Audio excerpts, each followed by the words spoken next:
Tell me more about the study and the grand rounds and Sure. the insights around that. What happened with that? So, you know, again, the surgeons have the rapport with the surgeons. And so it was actually a very easy opportunity to recruit them. So we had several of all ages, and that was the other thing. There really wasn't a specific gender or age. We had really across the board, young and old. So you didn't stack the deck.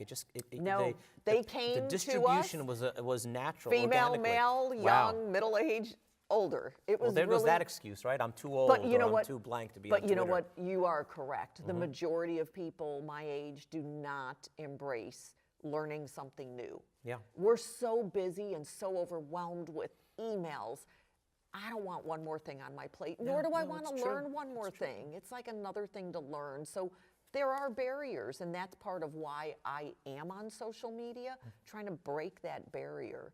Because people that know me and trust me and go, you know, what is it that she feels is valuable? Maybe I'm going to get on it and Well, I look. think- And I tell them, Yeah. you can be what we call a lurker.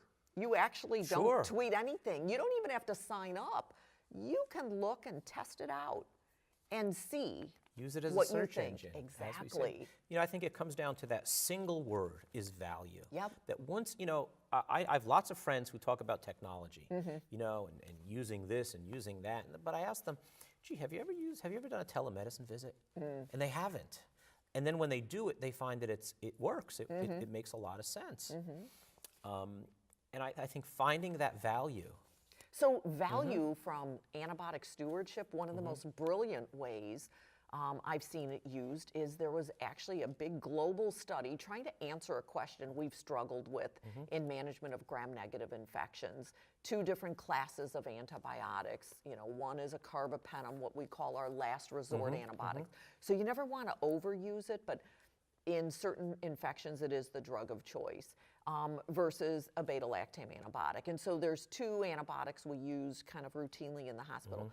Which one is better? And the investigators, it was called the Marino trial, actually used Twitter.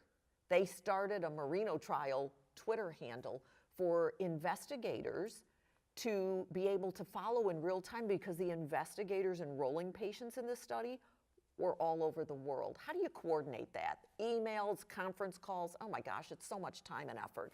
Wow. Everybody's on different time zones. You could jump on Twitter, and as someone that wasn't a participant in the study, I could look and see how many patients in real time were already enrolled and what countries were enrolling.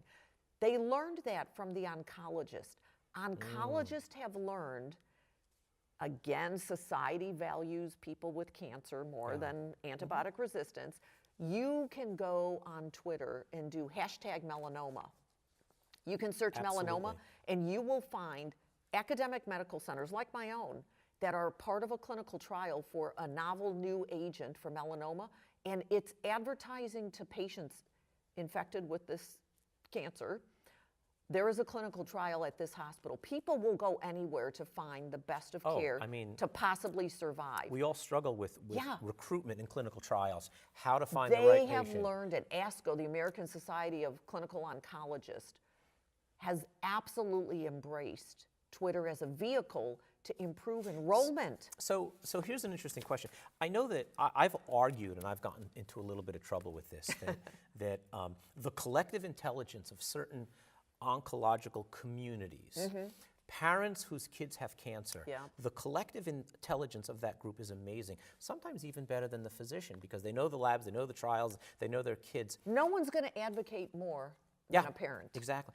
There really isn't that kind of advocacy in antimicrobial stewardship, There the nature of the isn't. condition.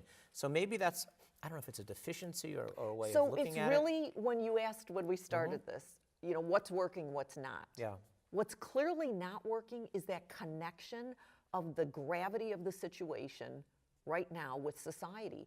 I think people feel we're crying wolf, like, oh, there's always antibiotics. We're never going to really run out. So, you know, the UK commissioned a world economist, Jim O'Neill, and he published this report in 2016, I think it was, predicting if we just stay the course, we have the few pharma companies discovering an antibiotic here and there, and antibiotic resistance continues to win the game.